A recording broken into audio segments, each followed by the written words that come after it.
Tahimik ang buong mansyon ng pamilya Montemayor sa gitna ng gabi. Sa labas, maririnig lamang ang mahinang ihip ng hangin at ang kaluskos ng mga dahong tinatangay nito. Ngunit sa loob ng napakalaking bahay, may isang taong hindi mapakali. Si Don Rafael Montemayor, isang kilalang milyonaryo, negosyanteng hinahangaan at kinatatakutan sa mundo ng negosyo. Lahat ng gusto niya ay nakukuha niya. Lahat ng plano niya ay laging nagtatagumpay. Ngunit sa gabing iyon, may isang bagay na gumugulo sa kanyang isipan, ang kanyang kasambahay. Si Maria. Isang simpleng babae. Tahimik. Masipag. Walang arte. Hindi pala salita. Ngunit sa bawat kilos nito ay may kakaibang dignidad. Ilang buwan na siyang nagtatrabaho sa mansyon, at sa kabila ng yaman na nakapaligid sa kanya araw-araw, ni minsan ay hindi siya nagpakita ng kasakiman o inggit. At iyon mismo ang dahilan kung bakit naging interesado si Don Rafael.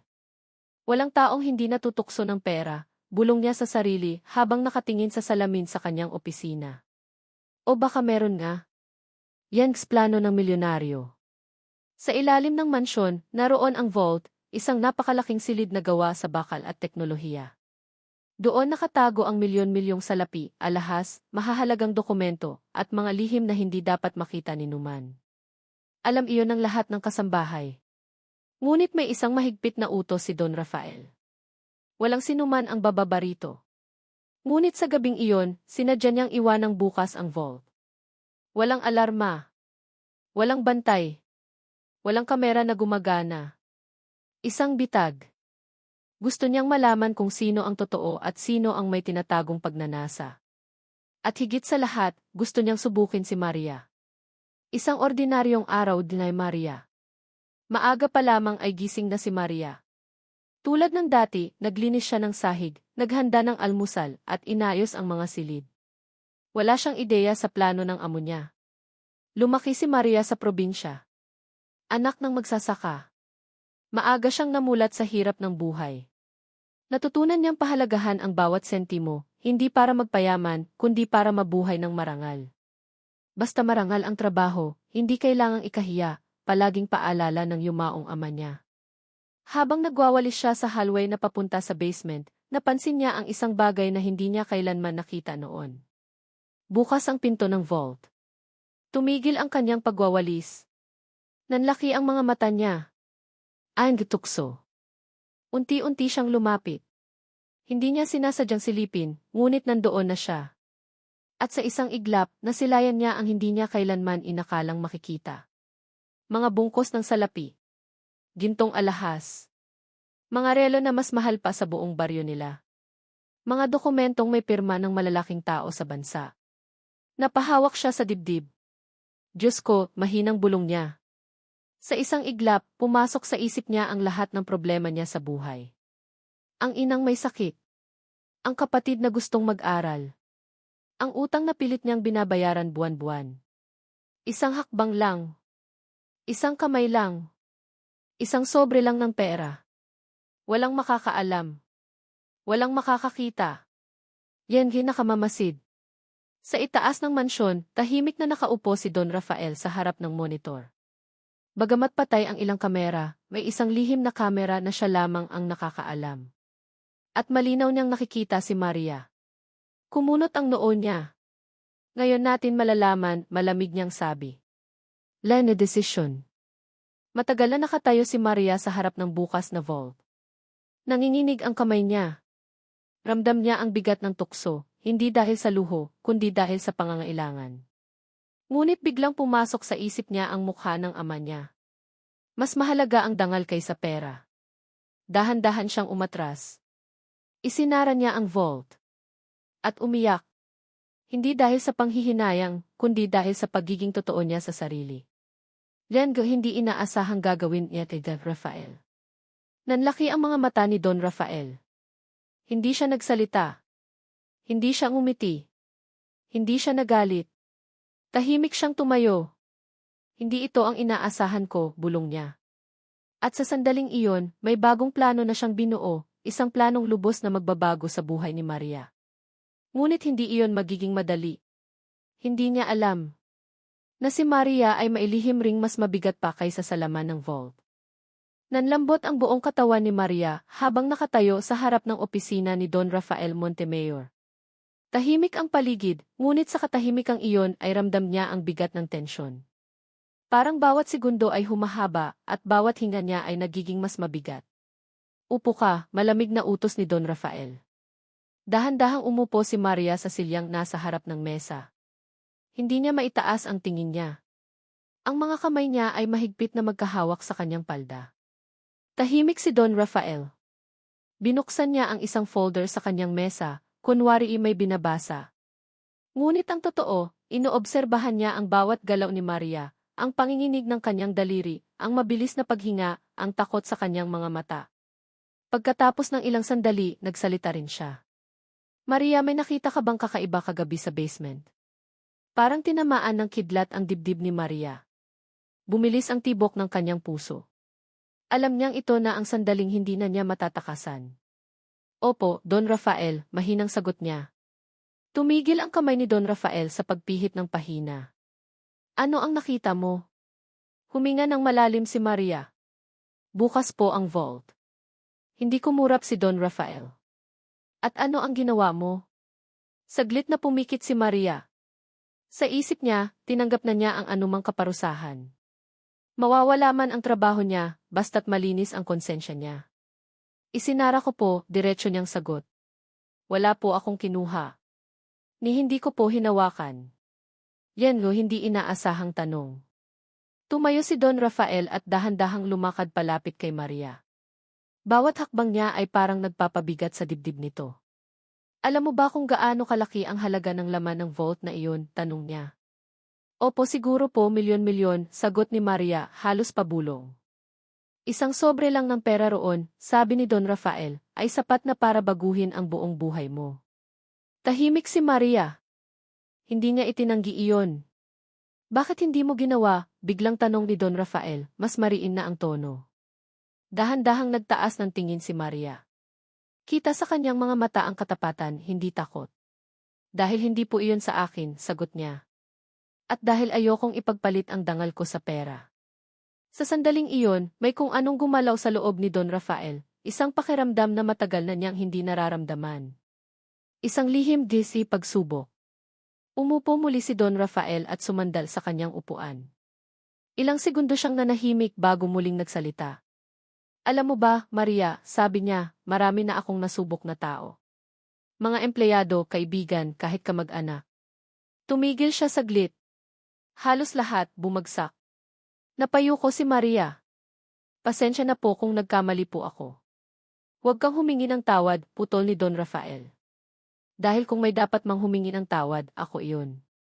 Nanlaki ang mga mata ni Maria. Po. Sinadya kong iwanang bukas ang vault, diretsong pag-amin ni Don Rafael. Parang gumuho ang mundo ni Maria. Nanginginig ang kanyang mga kamay. Pinasok kita sa isang pagsubok na hindi mo naman hinihingi, patuloy ni Don Rafael. At pinatunayan mong mali ako. Yan gaalaalang bumabalik. Habang nakatingin si Don Rafael kay Maria, may isang alaala ang biglang bumalik sa kanyang isipan. Isang batang babae. Isang maruming damit. Isang pamilyang dukha. At isang batang Don Rafael na minsang nagnakaw ng barya sa tindahan, hindi dahil sa kasakiman, kundi dahil sa gutom. Ngunit hindi siya nahuli. At mula noon, natutunan niyang gawin ang lahat para umangat, kahit minsan ay may nasasaktan. Ngayon, sa harap niya, may isang babaeng mas mahirap pa noon kaysa sa kanya dati, ngunit piniling maging tapat. Yan go alam inay Maria. Don Rafael, mahinang sabi ni Maria, kung mawawalan po ako ng trabaho dahil doon, tatanggapin ko po. Napangiti ng bahagya si Don Rafael. Hindi ka mawawalan ng trabaho. Nagulat si Maria. Po. Sa katunayan, dugtong niya, mas lalo kang mapapalapit sa akin. Hindi alam ni Maria kung matutuwa siya o matatakot. Iyan is bagong utos. Mula ngayon, sabi ni Don Rafael, ikaw ang personal na mag-aalaga sa ilang mahahalagang bagay dito sa bahay. Kasama po ba ang vault? Tanong ni Maria, nag-aalangan. Kasama, sagot niya. Nanlaki ang mga mata ni Maria. Pero po. Iyan ang tiwala, matigas na sabi ni Don Rafael. At hindi basta-basta ibinibigay iyon. Tumango si Maria, kahit hindi niya lubos maintindihan kung bakit siya ang pinili. Hindi alam ni Don Rafael na sa sandaling iyon, mas lalo lamang nabigatan ang loob ni Maria. Lihim anay Maria. Paglabas ni Maria sa opisina, halos manghina siya. Dumiretso siya sa maliit na kwartong ibinigay sa kanya sa likod ng mansyon. Isinara niya ang pinto at naupo sa kama. Mula sa ilalim ng unan, kinuha niya ang isang lumang sobre. Sa loob nito ay may isang dokumento, isang papeles na matagal na niyang tinatago. Isang birth certificate. At sa nakasulat na pangalan ng ama. Rafael Montemayor. Tumulo ang luha ni Maria. Hindi pa panahon, bulong niya sa sarili. Hindi pa niya dapat malaman. Yan paparating kay Bagyo. Samantala, sa itaas ng mansyon, nakatayo si Don Rafael sa balkonahe. Pinagmamasdan niya si Maria na naglalakad palayo. May kakaiba sa babaeng iyon, sabi niya sa sarili. Hindi lang siya simpleng kasambahay. Hindi niya alam na ang babaeng pinagkakatiwalaan niya ngayon ay may dugong kapareho ng sa kanya. At kapag lumabas ang katotohanan, hindi lamang tiwala ang masusubok, kundi ang buong mundo nilang dalawa. Mahigpit na hawak ni Don Rafael Montemayor ang telepono. Hindi pa nagsisimula ang investigador na magsalita, ramdam na niya ang bigat ng paparating na balita. May kutob siya, isang pakiramdam na matagal nang hindi dumadalaw sa kanya. Ano ang nakita mo? Mariing tanong niya. Sa kabilang linya, bahagyang nag-atubili ang investigador bago sumagot.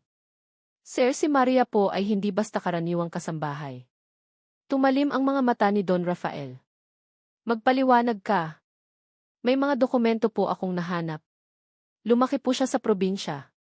Ngunit ang pagkatao niya may koneksyon po sa inyo. Parang huminto ang oras. Anong klaseng koneksyon? Tanong ni Don Rafael, pilit na kinokontrol ang boses. Sir, posibleng. Diretsuhin mo, putol niya. Posibleng anak ninyo po si Maria. Yan, pagtanggi. Biglang ibinaba ni Don Rafael ang telepono. Hindi niya ito kayang pakinggan. Napaatras siya at napaupo sa upuan, hawak ang ulo. Hindi, Mariing, sabi niya sa sarili. Impossible. Marami na siyang kasalanan sa buhay, ngunit sigurado siyang wala siyang iniwang anak. O iyon ang akala niya. Ngunit habang pinipilit niyang tanggihan ang ideya, may mga alaala ang unti-unting bumabalik sa kanya. Isang babae mula sa probinsya. Isang lihim na relasyon. Isang gabing pinili niyang talikuran ang responsibilidad kapalit ng ambisyon. At isang umagang umalis siya ng walang paalam. Yan pagkabalisa, dingay Maria. Sa kabilang dako ng mansyon, tahimik na naglalakad si Maria sa halway. Ngunit sa loob niya, may digmaang nagaganap. Alam niyang may investigasyong ginagawa si Don Rafael. Alam niyang papalapit na ang katotohanan. Habang nag-aayos siya ng mga mamahaling vase, nanginginig ang kanyang mga kamay.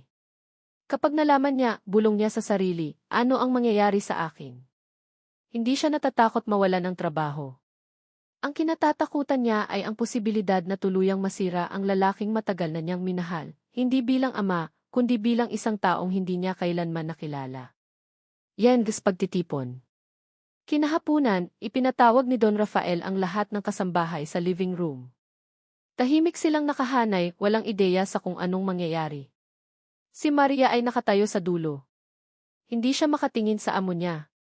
May mahalaga akong i-anunsyo, malamig na sabi ni Don Rafael. Tumigil ang lahat sa paghinga. Simula ngayon, patuloy niya, may mga pagbabago sa mansyon. At may isa akong kasambahay na bibigyan ng mas malaking responsibilidad. Lahat ay nagbulungan. Maria, bigla niyang banggit.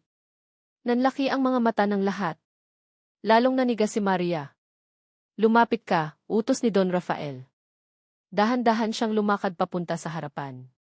Ramdam niya ang bigat ng mga matang nakatingin sa kanya, may inggit, may pagtataka, may pagdududa. Mula ngayon, sabi ni Don Rafael, si Maria ang magiging personal assistant ko. Parang may pumutok sa loob ng silid. Hindi bulungan. Kinagabihan, sa quarters ng mga kasambahay, hindi tumitigil ang bulungan. Bakit siya? May relasyon kaya sila? Siguro may ginawang kababalaghan. Tahimik lang si Maria. Hindi niya ipinaliwanag ang sarili niya. Alam niyang anuman ang sabihin niya, hindi iyon maunawaan ng iba. Sa kanyang kwarto, kinuha niyang muli ang lumang sobre. Tinitigan niya ang birth certificate, lalo na ang pangalan ng ama. Kung alam mo lang ibulong niya. Yan, pag-uusap nila. Kinabukasan, pinatawag ni Don Rafael si Maria sa pribadong opisina, hindi bilang amo at kasambahay, kundi bilang dalawang taong parehong balisa. Isara mo ang pinto, sabi niya. Ginawa ni Maria iyon. Tumayo siya sa harap ng mesa, hindi umuupo. May itatanong ako, diretsong sabi ni Don Rafael. At gusto ko ng totoo. Tumango si Maria. Kilala mo ba ang isang lalaking nagngangalang Rafael Montemayor? Tanong niya. Parang binuhusan ng malamig na tubig si Maria. Huminga siya ng malalim. Opo, sagot niya. Ako po ang anak niya. Tahimik ang buong silid. Yens, pag-amin. Alam mo bang ako iyon? Tanong ni Don Rafael, halos pabulong. Opo, sagot ni Maria.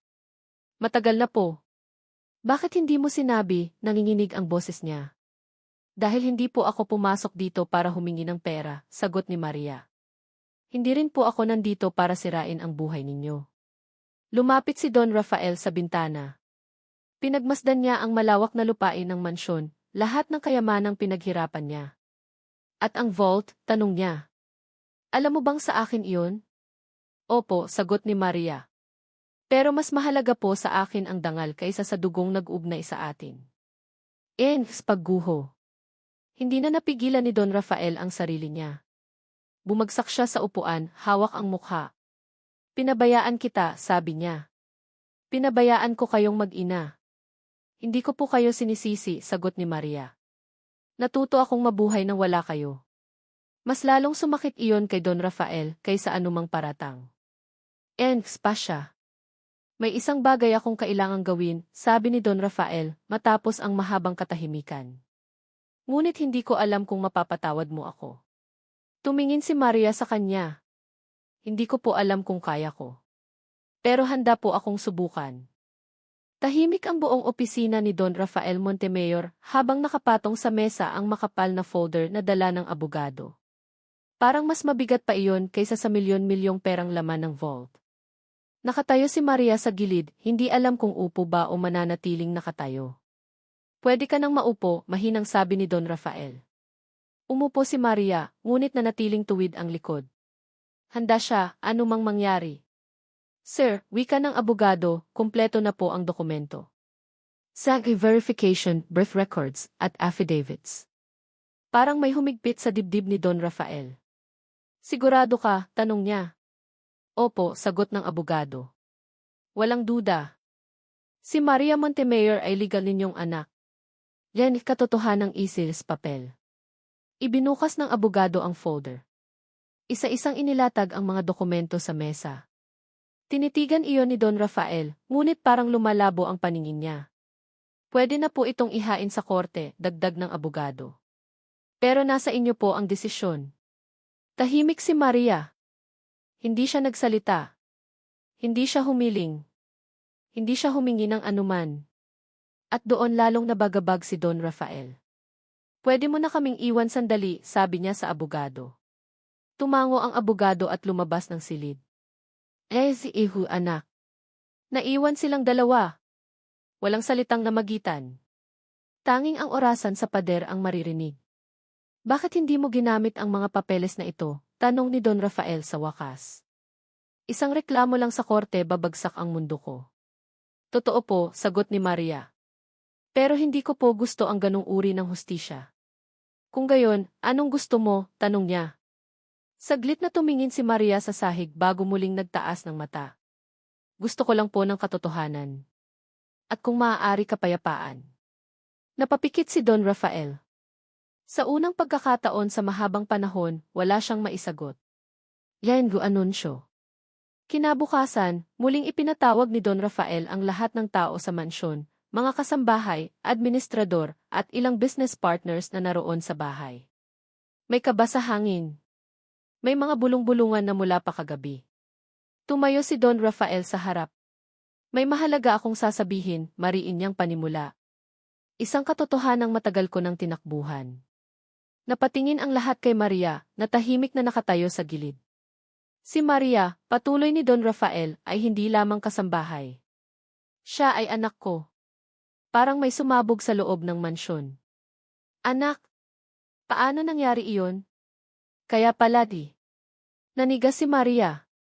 Ramdam niya ang biglang pagbabago ng tingin ng lahat, mula sa pangmamaliit patungo sa pagkagulat at sa ilan, galit. Ngunit hayaan ninyong malinaw, dagdag ni Don Rafael, hindi niya ito ginamit para sa sariling kapakinabangan. Ni minsan, hindi niya hiningi ang kahit anong bahagi ng yaman ko. Tahimik ang lahat. Kung may dapat sisihin, mariin niyang sabi, ako iyon. Yan is pagbabago ng hangin. Mula noon, nagbago ang trato ng mga tao kay Maria.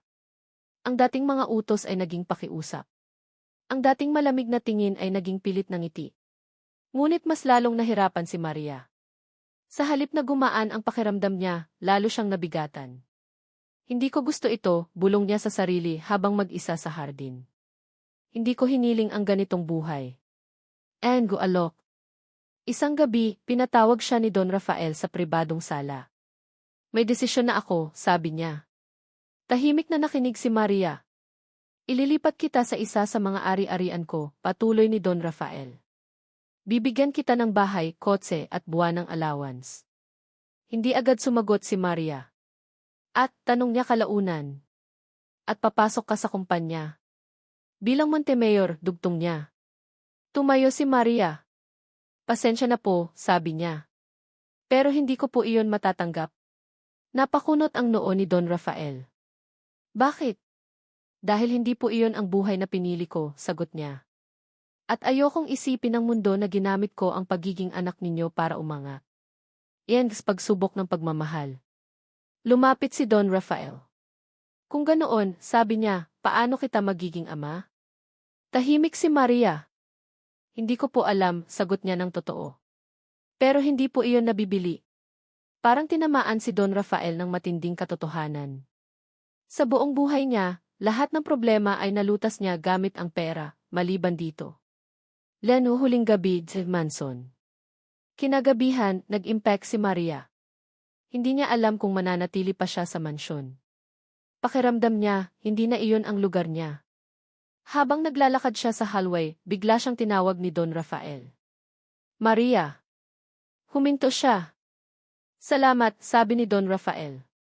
Sa hindi pagkuha ng pera. Sa hindi paggamit ng apelyido. At sa pagpapaalala sa akin kung ano ang nawala sa akin. Napaluha si Maria. Hindi pa po huli, sagot niya. Kung tunay ninyong gusto. Hindi agad sinagot ni Maria ang tawag. Nakatingin lamang siya sa kumikislap na screen ng telepono, parang may mabigat na humahawak sa dibdib niya. Ang mga salitang narinig niya ay paulit-ulit na umiikot sa isip niya. Kung ako sa'yo, lalayo na ako kay Don Rafael bago kanya tuluyang wasakin. Sino iyon? At bakit parang alam ng tumawag ang mangyayari? Dahan-dahan niyang ibinaba ang telepono. Sa unang pagkakataon mula nang malaman ng lahat ang katotohanan, nakaramdam siya ng tunay na takot. Hindi dahil sa pera. Hindi dahil sa apelyido. Kundi dahil sa kapangyarihang kaakibat ng yaman. Babala. Kinagabihan, kinausap ni Maria si Don Rafael. Hindi na niya itinago ang tawag. May tumawag po sa akin, sabi niya. Binalaan po ako. Nanahimik si Don Rafael. Hindi siya nagtaka. Sa mundo niya, ang ganitong galaw ay normal. May mga taong ayaw na may nagbabago, sagot niya. Lalo na kapag yaman at pangalan ang nakataya. Kung ganoon, tanong ni Maria, dapat na po ba akong umalis? Tumingin si Don Rafael sa anak niya. Hindi bilang milyonaryo. Hindi bilang negosyante. Kundi bilang ama, isang papel na ngayon lang niya tunay na naramdaman. Kung aalis ka, sabi niya, dahil iyon ang gusto mo, hindi kita pipigilan. Pero kung aalis ka dahil sa takot hindi ako papayag. And gahakbang kay Dad Rafael. Kinabukasan, nagpatawag ng press conference si Don Rafael Montemayor. Nagulantang ang buong lungsod. Hindi iyon karaniwan para sa isang taong bihirang magsalita sa publiko. Nakatayo siya sa harap ng mga kamera. Tahimik. Diretso. May isang bagay akong gustong linawin, panimula niya. Ang yaman ko ay bunga ng sipag, Ngunit ang mga pagkakamali ko ay bunga ng sarili kong desisyon. Tahimik ang mga mamamahayag. Si Maria Montemayor ay anak ko, mariin niyang sabi. Hindi siya humingi ng anuman. At hindi ko rin siya gagawing sentro ng anumang gulo. May mga tanong. May mga sigawan. Ngunit nagtaas siya ng kamay. Simula ngayon, dagdag niya, lahat ng aking ari-arian ay ilalagay sa isang independent trust. Walang sino man, anak man o hindi, ang makikinabang dito nang hindi dumaraan sa tamang proseso. Isang malinaw na mensahe iyon. Hindi laban kay Maria, kundi laban sa mga taong gustong gamitin siya. Lenny Decision N.I. Maria. Pagkatapos ng press conference, tahimik na naglakad si Maria palabas ng mansyon. Bitbit niya ang maliit niyang bag, pareho pa rin noong unang araw niyang pumasok bilang kasambahay. Hinarang siya ni Don Rafael. Saan ka pupunta? Tanong niya. Uwi po, sagot ni Maria. Sa buhay na alam ko. Hindi mo na kailangang magtrabaho, sabi ni Don Rafael. Hindi mo na kailangang mag-alala. Ngumiti si Maria, isang ngiting may lungkot ngunit may kapayapaan. Hindi po dahil kaya ko, sagot niya. Ay ibig sabihin na iyon ang tama. Yan guhuling pagsubok. Bago siya tuluyang umalis, isang huling bagay ang ginawa ni Don Rafael. Bumaba silang dalawa sa basement. Sa harap ng vault. Naalala mo ito? Tanong niya. Opo, sagot ni Maria. Dito po nagsimula ang lahat. Dahan-dahang binuksan ni Don Rafael ang vault. Sa loob, nandoon pa rin ang yaman, ngunit may isang sobre sa gitna. Ito ay para sa'yo, sabi niya. Hindi agad kinuha ni Maria. Ano po iyon? Tanong niya. Hindi pera, sagot ni Don Rafael.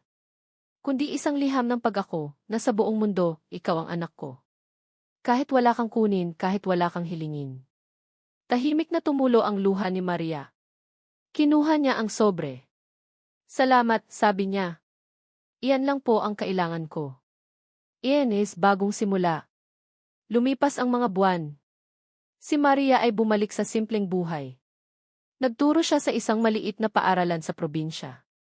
Tumulong sa mga bata. Namuhay ng tahimik, walang bodyguard, walang luho. Paminsan-minsan, may liham na dumarating mula kay Don Rafael. Walang pera. Walang utos. Puro tanong lamang. Kumusta ka? Kumakain ka ba ng maayos? Pwede ba kitang bisitahin? At unti-unti. Natutong maging ama si Don Rafael, hindi sa pamamagitan ng kayamanan, kundi ng oras. Iyan gitunay ng yaman. Isang taon ang lumipas. Sa isang maliit na seremonya, nagbukas si Maria ng paaralang pinunduhan ng Montemayor Trust, hindi sa kanyang pangalan, kundi para sa mga batang walang kakayahang mag-aral. Tahimik na nakatayo si Don Rafael sa likod. Walang nagsabing siya ang nagbigay ng pondo. Lumapit si Maria sa kanya. Salamat, sabi niya. Hindi, sagot ni Don Rafael. Ako ang dapat magpasalamat.